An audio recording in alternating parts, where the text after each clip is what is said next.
Bom, pessoal, seja bem-vindo ao CORE.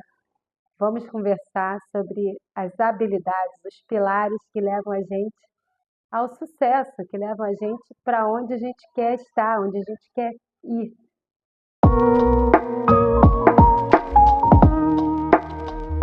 Primeiro passo, já falamos, é a coragem. Coragem de saber o que a gente quer, quem a gente é. Depois a gente falou da organização. Por quê? Porque o que vai diferir o sonhador do realizador é quem consegue se organizar, quem enxerga metas, consegue definir etapas, objetivos e vai percorrendo até chegar no lugar desejado. Agora, existe uma diferença importante entre persistência e teimosia. A persistência é você continuar seguindo no caminho daquilo que você acredita, do que você quer, mas estando sempre aberto aos dados, aos fatos, estando sempre aberto para rever, revisar, se for o caso, refazer o que já foi feito antes, se abrindo e ouvindo verdadeiramente as pessoas que estão à sua volta, sendo capaz de ter uma escutativa, de receber feedback, também de dar feedback, a fim de que você possa gerar a reflexão. Então, a gente precisa de coragem, organização e reflexão. Se a gente não estiver refletindo com honestidade, com franqueza, aquelas etapas, aqueles passos, porque a gente veio num caminho de primeiro entender o que a gente quer, aonde a gente quer chegar. Dito isso, a gente traçou algum plano, a gente traçou estratégias, a gente criou metas. Mas a gente cria metas para poder revisar, para poder ver. A minha meta era essa, o resultado que eu obtive foi esse. Está sempre confrontando, né? O Drucker, que era um dos maiores consultores aí de grandes CEOs nos Estados Unidos, dizia que aquilo que você não consegue medir, você não consegue aprimorar. Mas na linha disso, o que a gente quer melhorar, a gente precisa refletir em cima dos resultados. E a gente precisa ter essa capacidade de rever, porque é muito comum a gente se perder na nossa vaidade. Que vaidade? Ah, vaidade que a gente teve uma ideia incrível, quem nunca teve uma ideia incrível, e, e aí você fica buscando uma eterna validação de que aquela sua ideia é incrível, e muitas vezes ignora alguns fatos e dados importantes.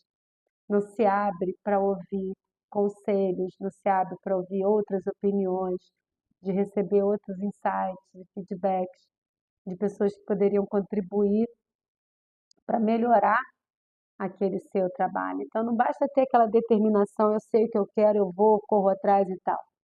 Você não pode ser surdo, você não pode se fechar para os estímulos externos de quem está à sua volta. Não só porque dificilmente você vai conseguir chegar lá, mas você vai estar abrindo mão de potencialmente ideias valiosas para você melhorar aquele seu trabalho. É uma questão até, gente, numérica, estatística. Quanto mais ideias você tem ali na mesa para você poder elaborar, claro, se você tem um método, se você tem organização, você, a partir daquela quantidade grande de ideias, de possibilidades, de insights, de diversidade de pensamentos e tal, você vai conseguir, provavelmente, encontrar as melhores soluções, as mais criativas, as mais eficazes.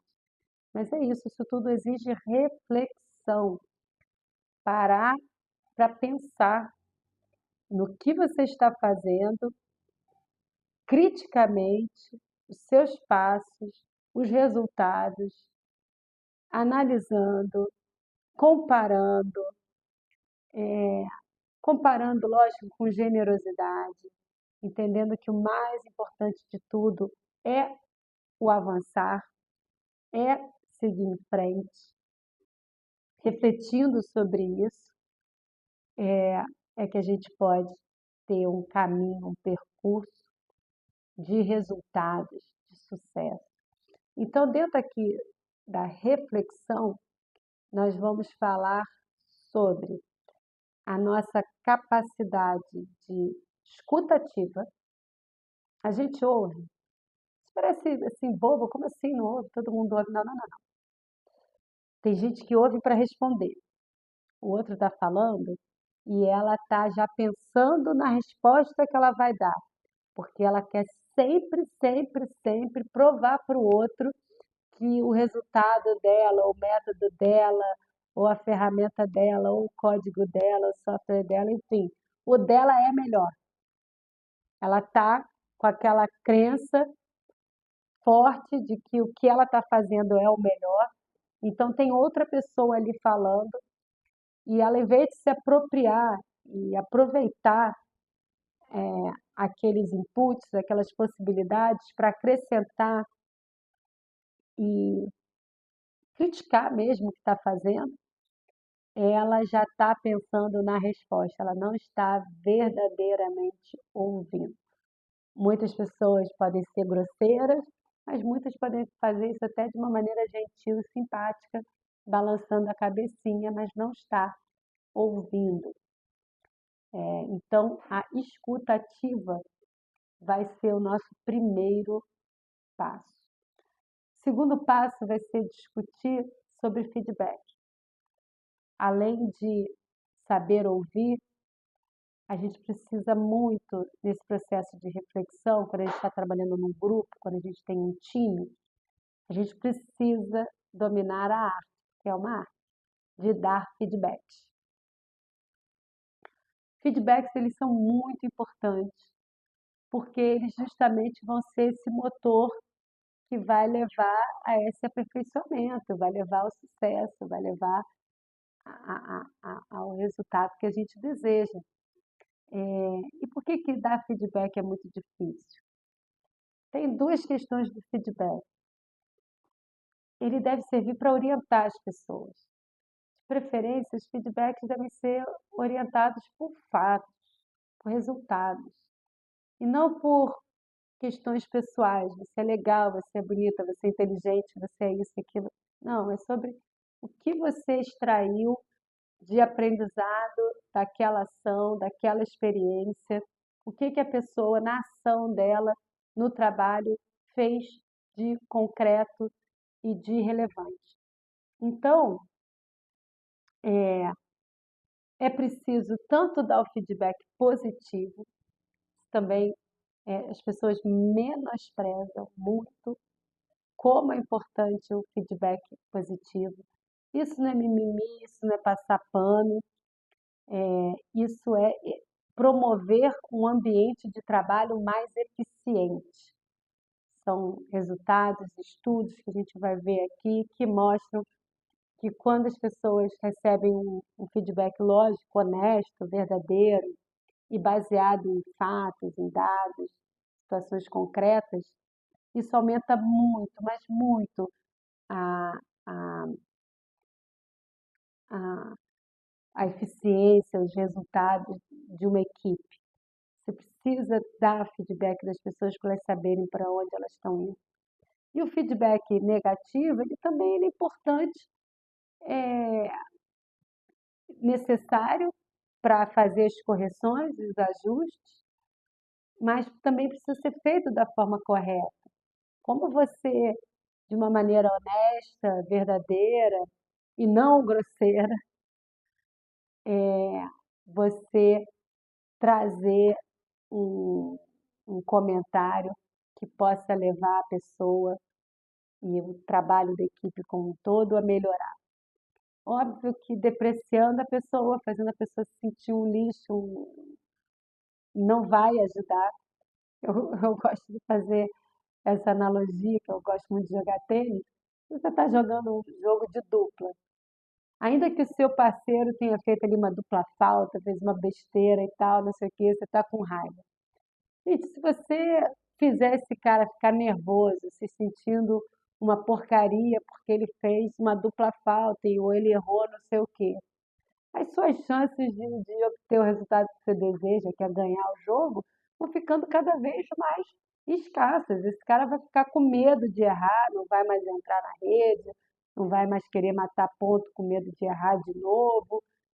Entra ali num processo autodepreciativo, que se autoalimenta, que é muito complicado. Você tem que quebrar isso, não promover isso, pelo contrário, né? Não só não quer promover isso, como você quer quebrar, se entrar em algum momento num ciclo desse de uma pessoa que está se colocando para baixo. Não é negar a realidade, não é ignorar aquilo que precisa ser feito, mas é falar de maneira construtiva, falar demonstrando que não é pessoal, não é porque eu gosto de você, porque eu não gosto, porque eu te acho bonita, eu te acho feia, eu te acho isso, eu te acho aquilo, mas a gente está aqui com dados. Como é que a gente pode convidar essa pessoa a ler esses dados? Quais são as conclusões que a gente pode extrair daqui? Aonde é que a gente pode buscar alternativas para fazer isso de uma maneira mais simples, melhor, mais rápida, mais barata?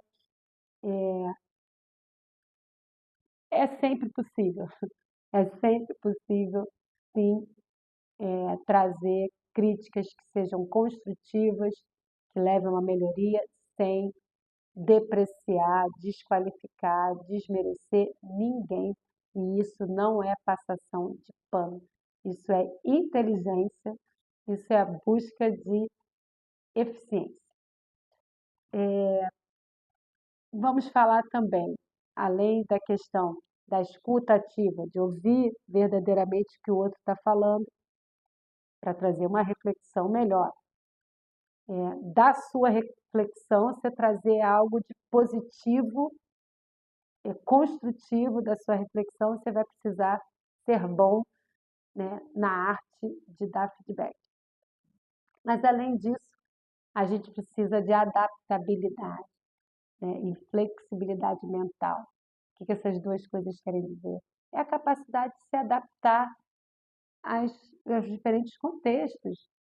Às vezes a gente tem sim um plano ótimo, a gente fez o passo a passo, a gente fez o dever de casa, a gente está se analisando com verdade, criticamente, num trabalho em equipe maravilhoso, todo mundo se ouvindo, dando feedbacks incríveis, tudo maravilhoso. Mas, ainda assim, por razões externas ali, aquele grupo, a você, ou o grupo, a empresa, as situações mudam.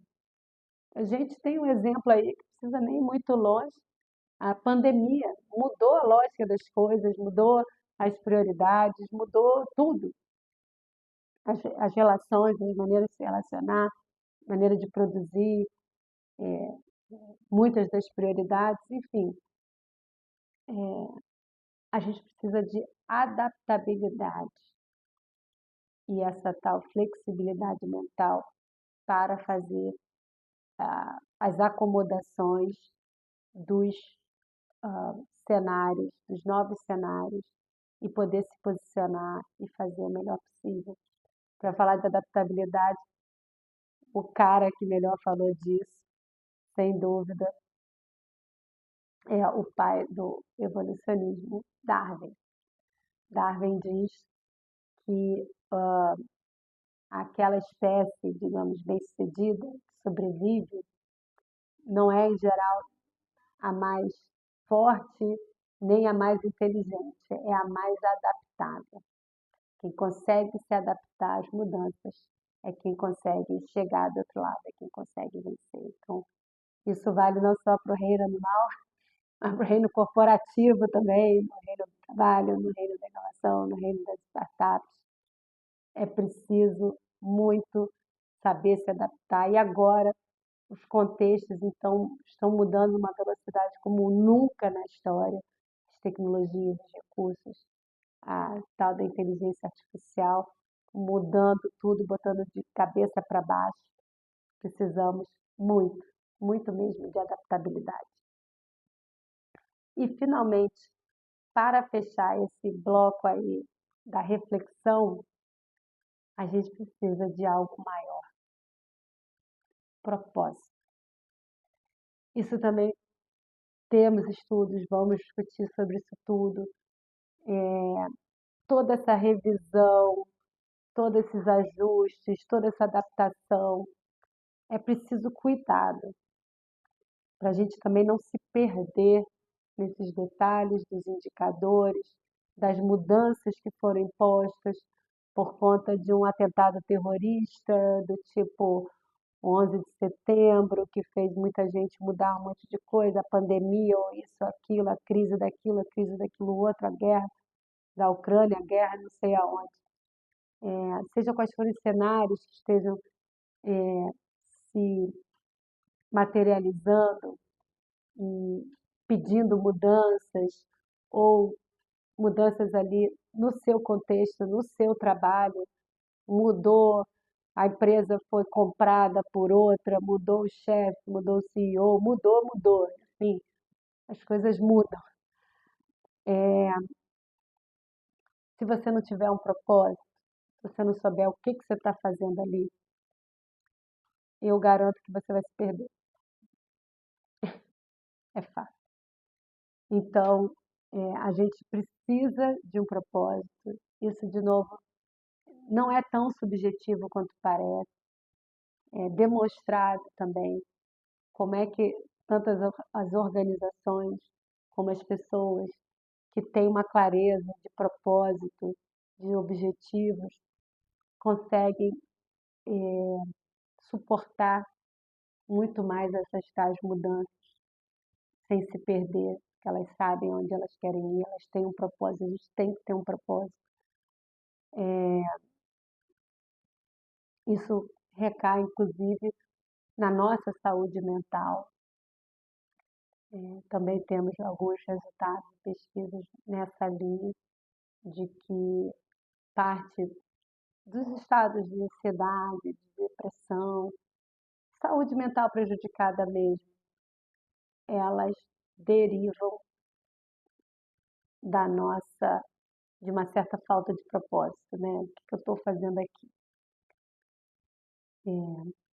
Isso pode ter muitas origens, podem ser até de ordem espirituais, as pessoas não terem uma visão mais ampla, mais uma visão de carreira, de objetivo, não consigo enxergar um propósito, ou especificamente ali naquele seu trabalho, aí entra uma questão importante, né, para quem quer ser líder, para quem quer liderar uma equipe, para quem quer subir, para quem quer crescer.